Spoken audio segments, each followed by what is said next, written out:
The following program is a presentation of the Options Insider Radio Network. For more programs, visit www.theoptionsinsider.com or search for Options Insider Radio in iTunes.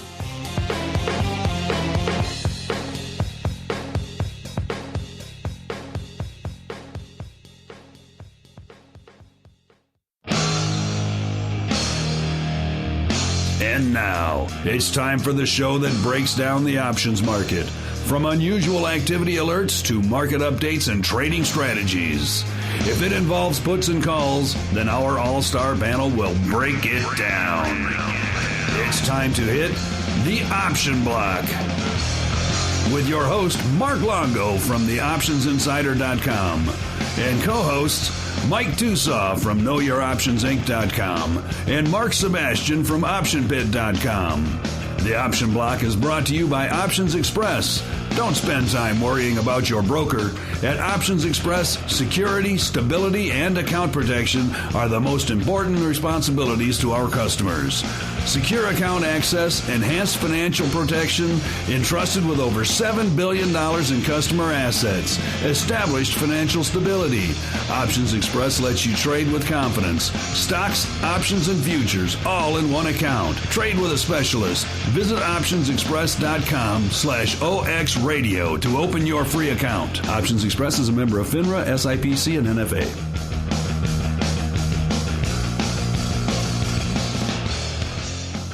And welcome to the big show. This is the Option Block. Mark Longo is on assignment. I believe we sent him to the Kibo Risk Management Conference, rubbing elbows and interviewing anybody that'll take nine seconds to listen to that soothing baritone voice of his without falling asleep. And so you have got good old Seabass hosting the show today. This is going to be an interesting show because basically what it is we've dropped all the boring people, and it's just going to be me and Grigus today. How you doing, John? I'm doing good. We don't have any lame jokes from Know Your Options to hand out. No dumb nicknames. But we got, Sebastian and I, we threw some information out there to the markets, and we got a nice rally, so we have a lot to talk about. So it definitely won't be a boring show. Probably one of the top three of the season, I'd say. If it's not in the top three, I would be shocked. So how was the weekend by you, John? It was good. I mean, when it's 65 degrees and sunny out in the first week of March, you can't complain. So I mean, I was out there. I know you got a little child yourself. Mine are getting a little older, so we were outside from 11 till about 6 o'clock. Did a little grilling. Nice. And you see if tomorrow. I mean, if you don't live in the Chicagoland area, it's going to be 78 degrees tomorrow. Insane. I know. So I mean, I might. Excuse me. I think I might come down with something. May not be able to make it into work tomorrow. May have to check out the links or spend a little time with my kids. But no, it's going to be a beautiful, beautiful week. And if it continues like this, I might retire to Chicago. So it's been really nice. Yeah, unlike you, I spent the entire weekend painting my bedroom and installing a new chandelier. We're kind of redoing the bedroom. We ordered some really great. Did you get the big mirror up there this weekend, or is that next weekend? The mirrors on the ceiling? Yeah, no. Well, The cool thing is the chandelier. It actually it contracts, and then a disco ball comes out. Nice. It's pretty awesome. And I've already got the deep bass music all set up for Mr. and Mrs. Alone time, let's just call it, set up for the room as well. So yeah, things are pretty nice in there. Very nice. I'd recommend a little teddy bear camera if you have a chance. I never thought about the teddy bear camera. That's brilliant. It was an easy sale.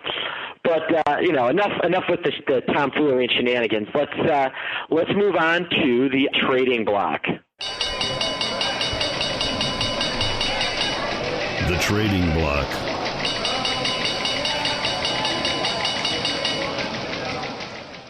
Here's the trading block. This is obviously where we talk about what's trading.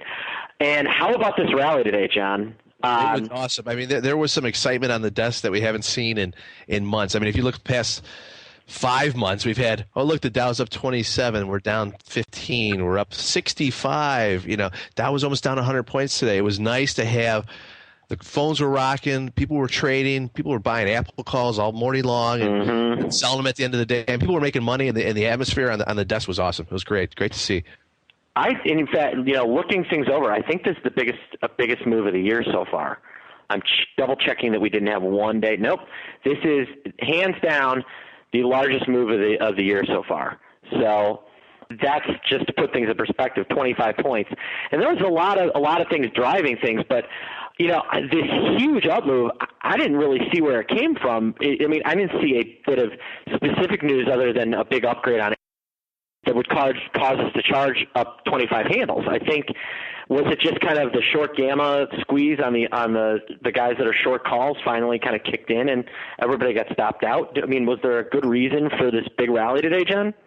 The word got out that I put on a bear put spread this morning in Apple because I said I wasn't going to trade it anymore, and I cannot watch something move like that and not try to pick tops. So I threw a few $100s at that and was almost instantly gone by lunchtime. So we'll keep that one under the carpet per se when I have dinner tonight with my wife and she asks how trading went.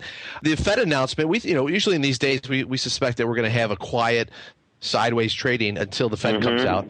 And then we're all going to digest it. We're going to get this spike of 20 minutes of volatility, and then everything's going to calm down, and we'll drift either lower or higher.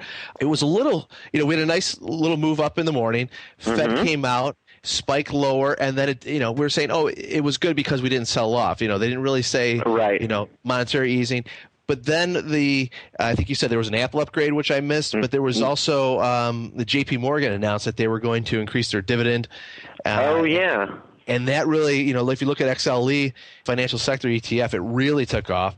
I own Bank of America and been sitting on that for about a year and getting killed. Almost sold it around $5 when they said they were going bankrupt. So, I mean, if you look at the banking sector stocks, they just took off. Yeah. And we were getting calls into the end of the session. People were just like, I want to buy XLE calls. I want to buy Bank of America, Citigroup, JP Morgan. No, you mean XLF, correct? You mean XLF, correct? XLF, I'm sorry. They were just saying that it's going to be a bargain. These things are going to continue to rally. If you look at Bank of America, which has been in a sideways channel for the last 3 weeks, it finally broke out. My company, Schwab, which has seen a nice rally on anticipation of higher rates, which is pretty much what it is. It's an interest rate play. Really took off. So I think there's a good undertone of a strong rally that's going to continue. So out to the upside, and like I said earlier, a lot of excitement on the desk. A lot of people coming in, getting interested in the market. Yeah, well, what's piqued my interest, John? Last Tuesday, where did we close? 1343. So, and then today the SPX closed 1396. 1395.96. 1396. That's a 53-point move in a week. Where do you think the 1395 straddle is trading in the SPX in April, which has 33 days? $60. $48. Yeah, I said 30, and then I had to go higher once you gave me the.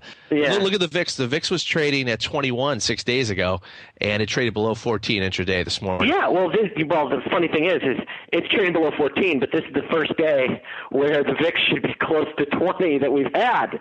I mean, that's why I was kind of hoping you explained it. I looked back, June of 2007 was the last time that the VIX has been down below 14. So, I mean. We touched below 14. We actually closed on 2-year lows. Multi-year lows since 2008. So we're entering, a lot of people will say, vol so low. John, you and I have been around the block between end of 2002 and beginning in March of 2007. 15 was a sale every single time until it wasn't. It's kind of a really interesting thing. It was a complete sale until it wasn't. So that's kind of one of the things is that just because the VIX is at 14 doesn't mean that it will necessarily not go to 10.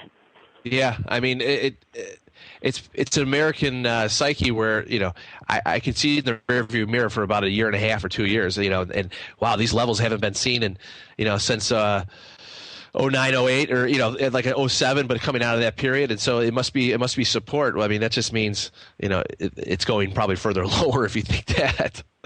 But maybe you could explain what we saw this morning, and and I particularly can't, but I know your expertise is in volatility. What was the rise in vol that we saw intraday, which is just people thinking that there was no other news coming out? And I think it was ahead of the Fed.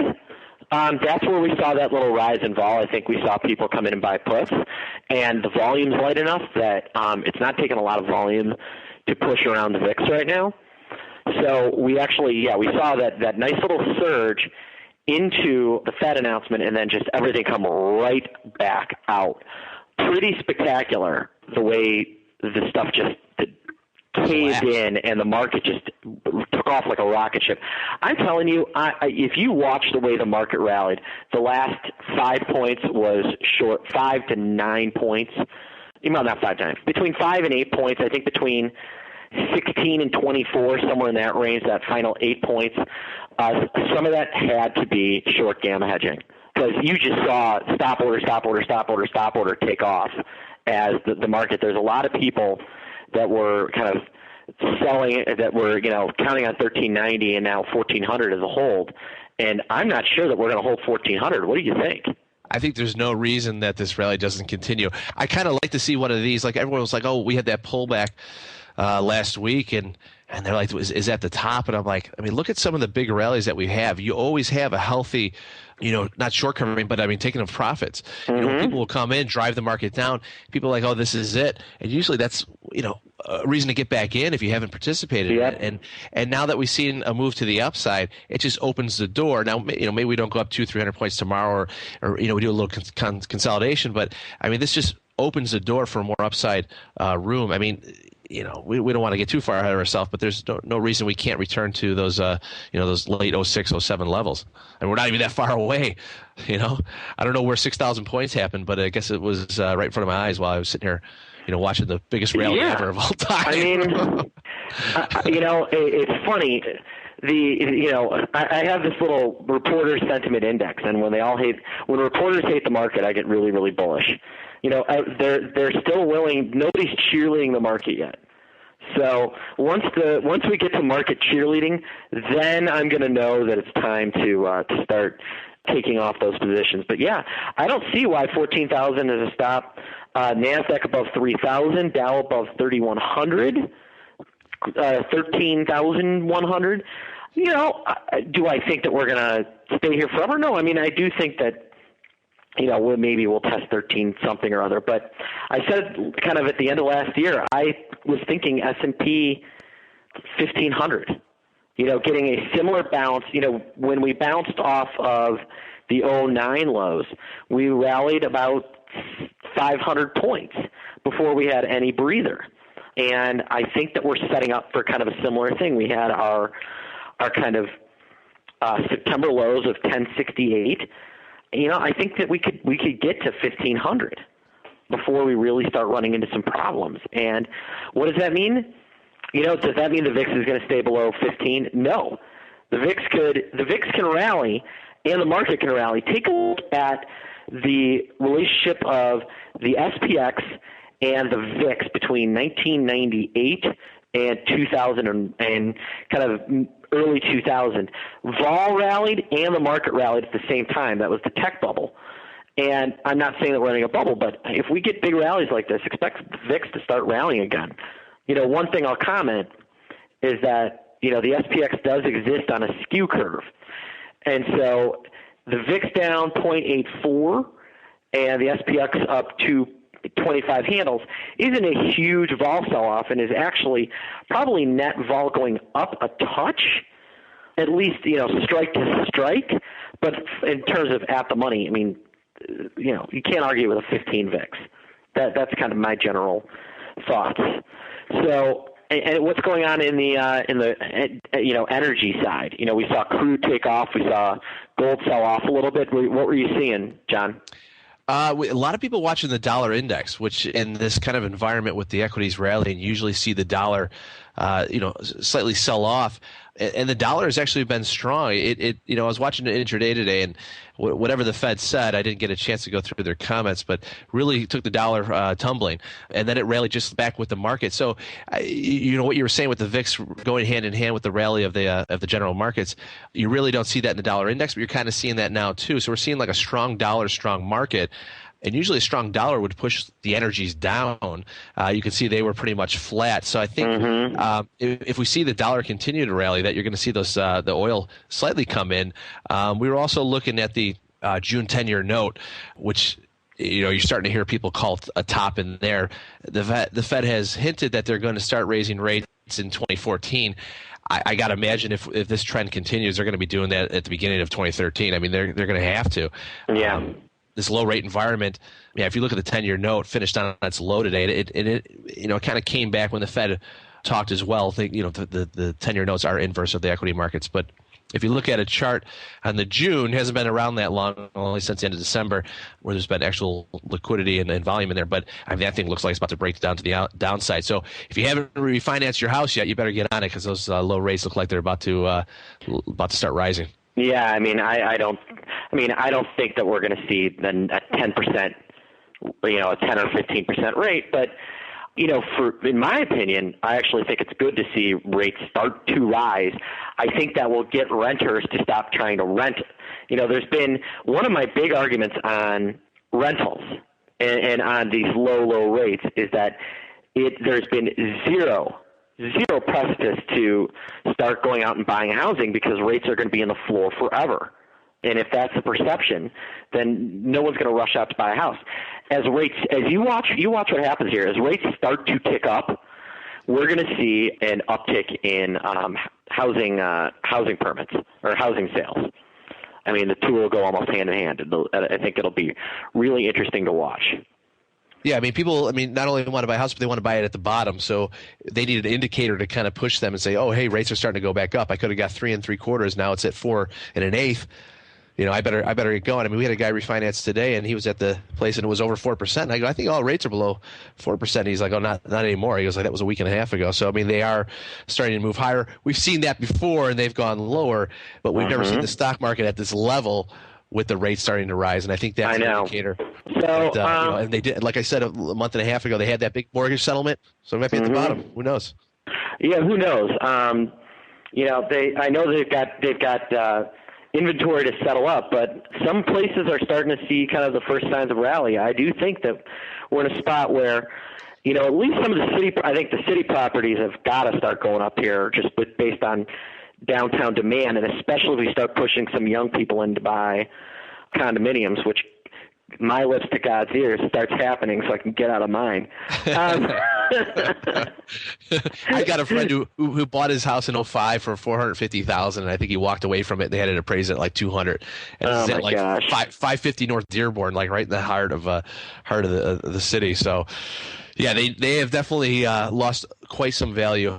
Yeah. I mean, some of the downtown stuff, but it's interesting. Yeah, it's very interesting to see how stuff has moved. But yeah, with that, let's roll right into the Xpress Block.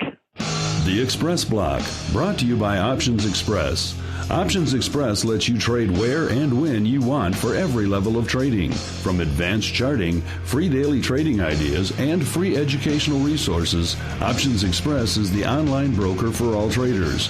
Best of all, Options Express allows you to trade stocks, options, and futures all in a single account on powerful yet easy-to-use trading platforms, including mobile devices. Visit optionsexpress.com/OXradio for your free account. Options Express is a member of FINRA, SIPC, and NFA. And welcome to Xpress Block. And with this, I'm going to try and keep my mouth shut while John talks about something interesting going on over at Options Express/Schwab. All right. Thank you, Mark. May I say you're filling in Mark Longo's shoes quite exceptionally today. Oh, thank you so much. Mark, if you're flying back on your plane, you may want to take a look at or listen to this podcast and pick up a few of the Sebastian pointers. The two of the things that we're seeing on the desk, I don't know. I'm sure you read Barron's yourself. Barron's had their 17th annual ranking of online brokers. Came out over the weekend. I slept in Saturday, so I did not to get a chance to run out and grab it. So I read it on the internet on Monday. But one of the things I'd like to point out that personally responsible for, only because it's a good score. But customer service and education, we got the second highest score out of any of the firms out there, and they pretty much poll everybody. This is a survey that Barron's has done, like I said, for the last 17 years. They go through about 8 different categories. Since I'm directly responsible for the trade desk and customer service in Chicago office, I was pretty proud to see that we kind of moved up the ladder a little bit there. If you get a chance, take a look at the article. It's pretty good. They go in depth through all the pros and cons of most of the online brokers that everyone is familiar with. We did come in, I believe, 6th or 7th overall out of about 22, 24 different online brokerage firms. So we're pretty happy with that. Obviously, we'd want to be at 4.5 stars or at the top of the list. I believe IB came in there at the top. It's hard to argue that when you're paying 70 cents an option. The only problem is if you have an outage or a problem and you got to call someone, you usually get this call connected recording that I'm sure you've heard before. So we're real proud of that. We did get dinged on our, some people will probably take a look at it and say, well, why didn't he mention the 1.8 that they got on their cost or the the cost to trade? And let me paraphrase it by that. They use commissions as the total cost. And while we are probably, I'd say, in the middle of the road for costs, and there are definitely cheaper places, we like to think of it as a package deal that where, you're going to get 24-hour support, you're going to get education, you're going to get, anytime we have an outage and stuff, I make people good all the time. So we don't stiff people. We're very fair here, and a lot can be said for that you can't really quantify. Well, and I would make another point that if you guys, on maybe a 1 lot, 2 lot, 3 lot, you guys are a little less competitive. But somebody that's doing anything larger than 100 contracts in a trade is going to do much better with OX than, say, a standard per contract trade type of deal. OX for the active trader, I think, goes head to head better than just about any other firm. Yeah, that's a good point. I mean, if you're active, and if you're active, first of all, you're not going to be paying the advertised rate on there. You're going to be proactive, contacting myself or another manager on the trade desk and saying, hey, here's my activity from my former firm. Here's my last statement, or here's what I've done over the last 2 months. Let's talk. And like any business, we're here to reach a fair deal and something that's commission that's fair for the customer as well as Options Express. I mean, we have to make money, but we understand that commissions are somewhat a part of your trading strategy. So we definitely work with people. We look at the trade size that our clients do, and as far as contracts on each trade, and we are very competitive with pretty much everyone else. A lot of people have $8.95 flat plus 70 cents, and when we actually go down and go to the nuts and bolts of a commission schedule compared to other firms, we're either competitive or better. So I know Barron's looks at it and says, $14.95 or $12.95, that's real expensive. We trade 1 and 2 lots. It is. When you get to 10, 20, and 30, it's pretty competitive. But it is a good article. It talks about our mobile applications, for the iPad and Android and iPhone. It goes on about our customer service. It's a pretty good article. Check it out. And if you have any questions, definitely just send them in to support at Options Express, and I and the group will try to get them answered. Another thing that we're doing on the desk this week is our outbound calling for ETF dividends. We can always tell when people are getting back engaged into the market because we run this ETF dividend risk assignment query into our database to see how many clients are short in or near the money calls for the Qs and the SPYs and the diamonds and the XLFs and et cetera that have dividend risk exposure of $500 or more. 2 years ago, not too many people engaged. That number might be 150, 200. Over the last 3 quarters, it's picked up. We're seeing 400, 500, 600 people that we have to make outbound calls to.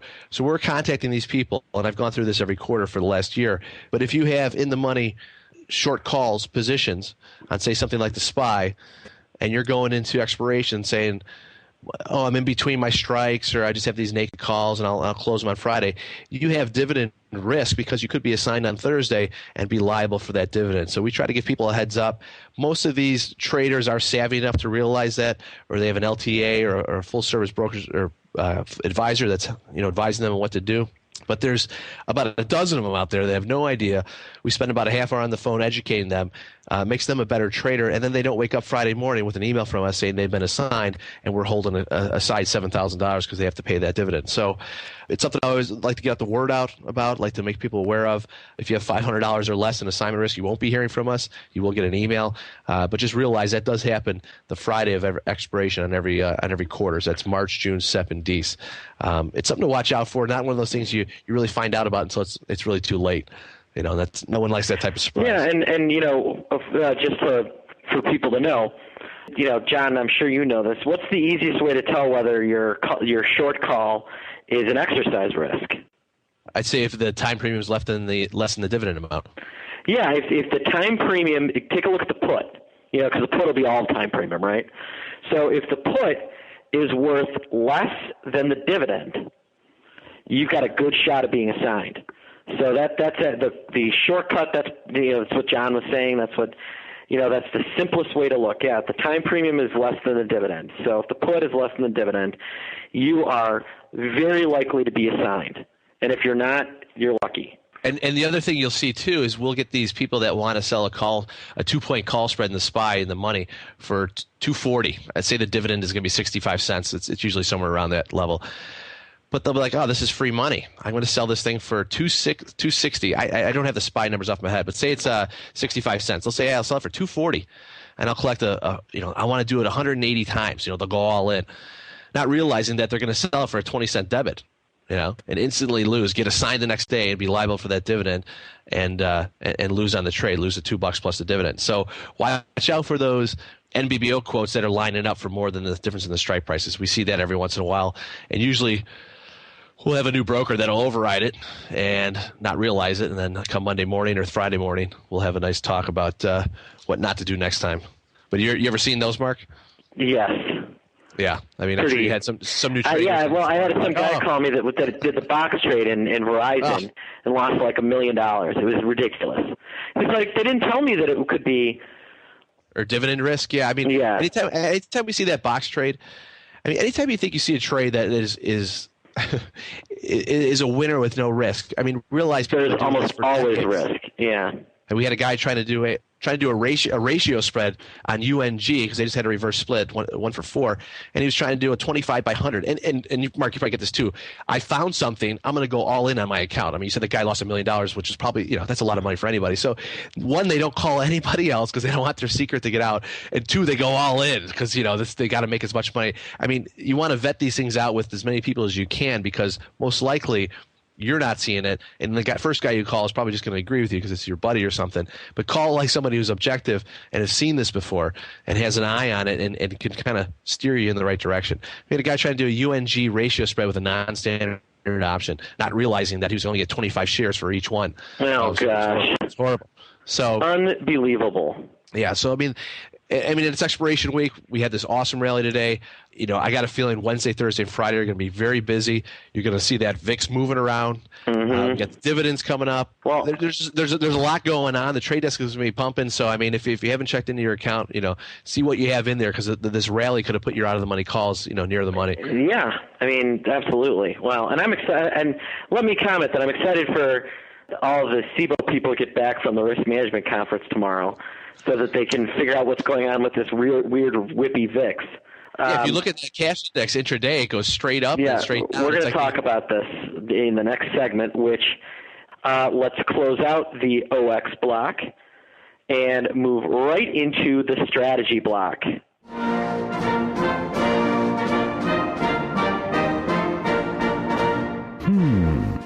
The strategy block.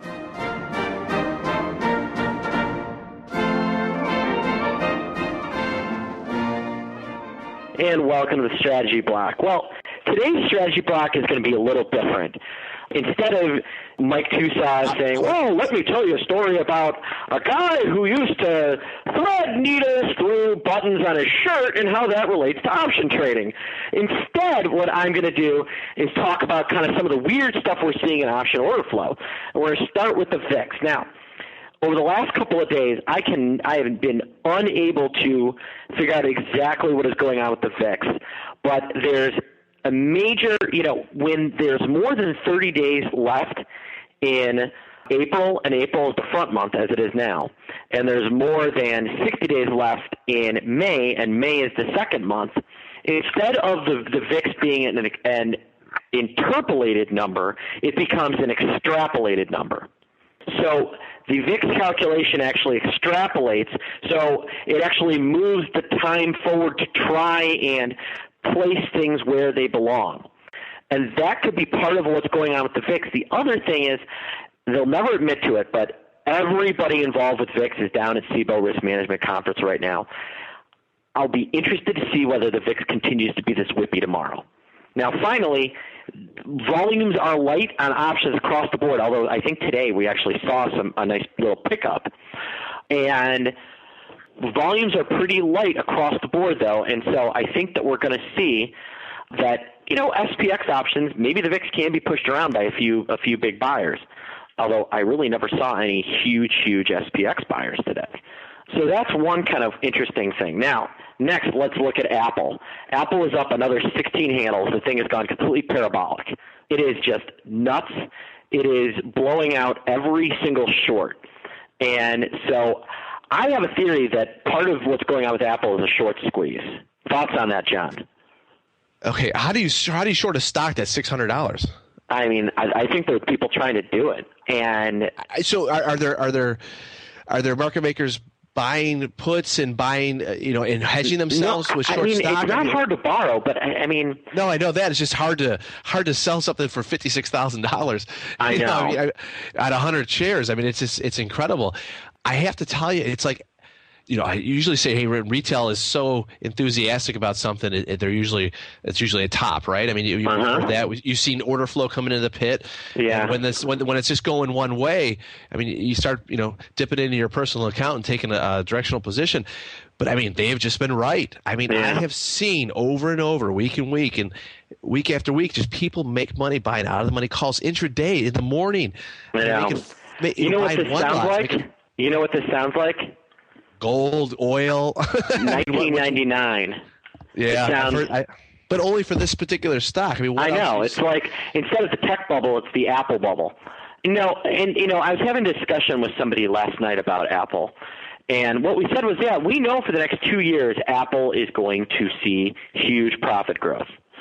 But the issue is, are they going to see it for the next 10 years? And my thought process is no. Any of these closed systems ends up losing to an open system. Somebody is going to come up with, and maybe it's Android, maybe it's Microsoft, maybe it's Hewlett-Packard, who knows? Maybe it's Google. Google is Android. Maybe it's Amazon. Somebody's going to come up with an extremely open version of these different content management systems that are out there now, and it's going to wipe the floor with every single one of these products. And don't forget, Jobs is dead. Take a look at the chart. It does not lie. Apple was great, and then Jobs left, and then it was okay for a while, and then it wasn't.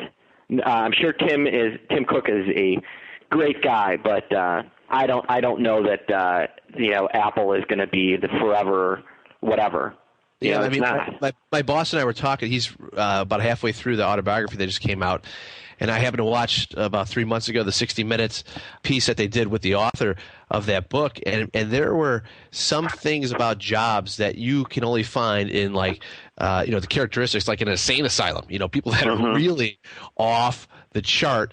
And you kind of see that, with I'm not making these comparisons, but like Edison and Einstein. I mean, people that are so to one side that the things that they do are, things that you can't reproduce just by taking the president and promoting him to running the company. Like Tim Cook, like Sebastian said, he's probably a great guy, but who knows if he's going to have the same type of attention to detail that Jobs did. I hear that he was like designing the inside of laptops so they would look beautiful, and people were saying no one was ever going to take a look at this, but it didn't matter to him. He wanted it perfect on all levels, even if it didn't make financial sense. So that type of nutso is something that created this great company, or actually brought it back from bankruptcy, right? I mean, it's a $6 company.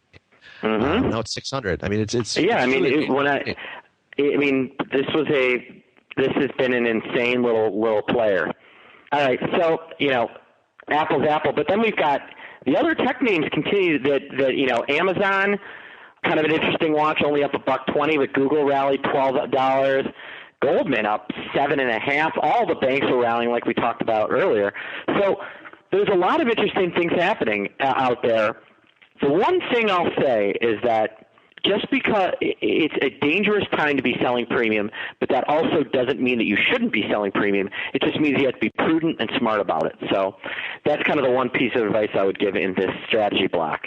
So with that, let's leave the strategy block and go to Around the Block. Around the Block.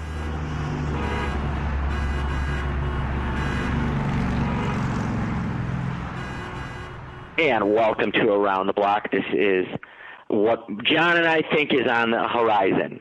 And John, what do you think is on the horizon? What are you looking at? Well, we had a lot of news today. Retail sales started off the morning, came in worse than expected, really kind of put a little dent in the pre-rally. The Dow futures were up like 60. So and then they sold off, and then we had the Fed announcement, and then more news that was not on the docket, but it actually moved the markets with Apple and JP Morgan announcing their dividend and their forward-looking outlook. So I'm going to be looking at some of the other economic figures. Oil kind of took a side seat to the equity move today. We will have the DOE EIA, say that fast 5 times. So that will be coming out 9:35 Central tomorrow. Oil hovering at 106. You guys seeing the gas prices? They're at like 410 in the suburbs. I can't imagine what they are at LaSalle and 440 in the city. It's insane. And I have a feeling that when we switch over to that ethanol blend, they're going to be at even $5. So I mean, these as we run into summer, as we ramp up to what is that, Labor Day, Memorial Day, that seems to have been the cyclical peak for energies over the last 3 years. So people will start paying attention more to these inventories that come out on Wednesdays. Well, the funny thing is, I think oil demand places oil more like 80. I just don't see $106 a barrel demand for oil. I think it was all risk premium. I think a good $20 of that, as we talked about before, is probably the Middle East. I mean, and it only seems to be getting a little worse with Iran and Jerusalem and that whole region. But when has it ever been good? So I don't understand. No, I know. Why we ever went down to the mid-70s about a year ago. So I'll be looking at that, and we have initial claims on Thursday. That's been in a downtrend. We want to make sure that continues. They're looking for about 355 to 360, and then wrapping up the week, we have PPI and CPI. That with the interest rate kind of play, these will kind of be more in focus too. I don't see inflation too much of a problem. These numbers should come in and back it up. Really, what you're going to be looking for, and Sebastian can probably back me up on this, is that you're just not looking for bad numbers. If the number is in line or even slightly worse, you're going to see, I think, rallies continue. You know what I mean? They just don't want to see anything horrible. The Greece thing looks like it's finalized. There's a problem with Hungary, but really, who cares about that? Hungary? Yeah. Hungary? You mean Hungary? Cares about that. You mean the country of Hungary? No, Hungary. I don't know how to pronounce it. I care about it so little that I don't even know how to say the name. And my ancestors are probably from that region, so they're rolling over right now. But the numbers, if they come in line, are even slightly worse. But if they're good, I mean, just look for the momentum to kind of carry this rally higher, and the numbers should back that up. Philly Fed, they're coming in in 2 days as well. Yeah, Philly Fed should be the one that moves things. Yeah, a lot of stuff this week. So it's fully packed. And there is, and I mean, I'm looking for quadruple witching on Friday. Right? I love it. I'm looking for the SPX to break 1400 and then maybe threaten 14.25. Like I said, this rally has been nuts, but I don't see any reason for any of it to stop right now. And if anything, it's as volume moves in, it may actually. I'd be shocked if we don't start seeing a big uptick in volume in the next couple of days. You don't like to call support, but what is a level that you are looking at upside downside for the VIX? VIX? I mean, this is the range. I like it. 14. I mean, with the uptick in realized volatility today, the VIX at 15% is about right. The VIX typically trades at about between a 2 and 4% premium to realized vol. If realized vol is at 11, 12, 13%, then the VIX belongs at 14, 15, or 16%. So I really like the range that we're in right now. One interesting thing I'll point out is how insanely overpriced the VIX futures are. Full disclosure, I have a huge short position on VIX futures. Talk your position. My sentiment is my position. That was the wisest words that were ever spoken to me in the pit at one point in time.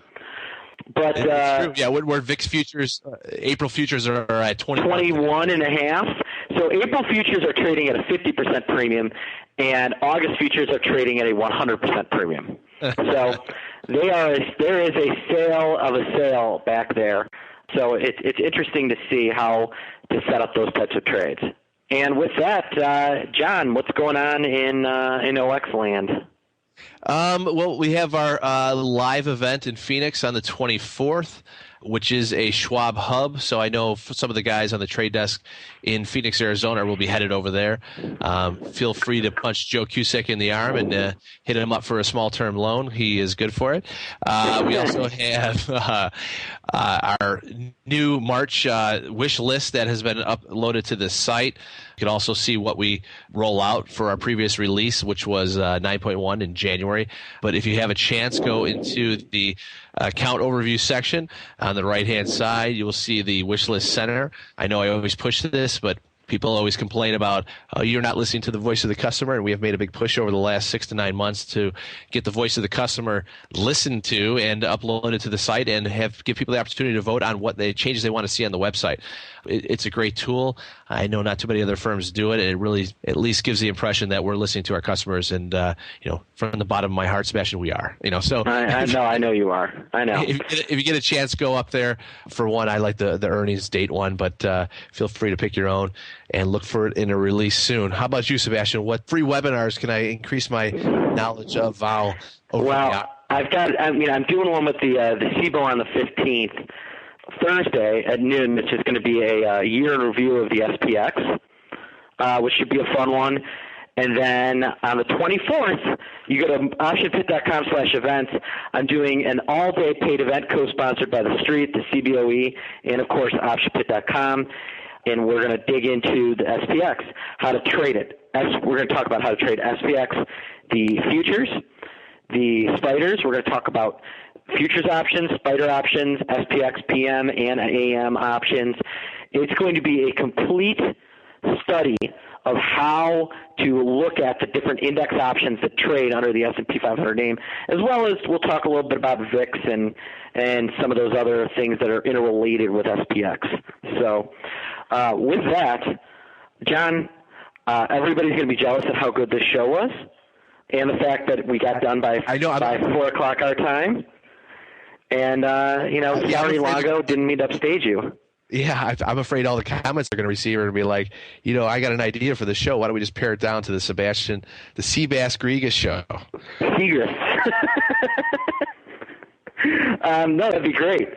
So with that, we will be back on Thursday. I'm going to be hosting again. Hopefully we'll have everybody together then. And that is it for the Option Block.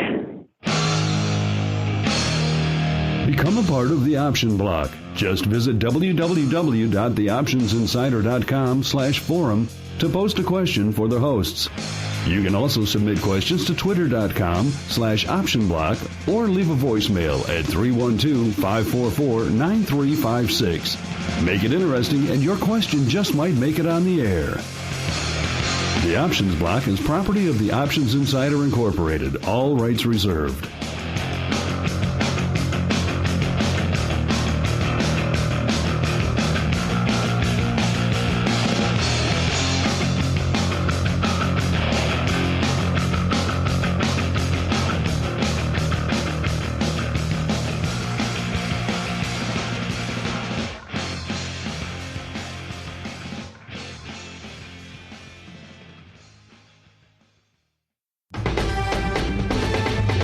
The preceding program was a presentation of the Options Insider Radio Network.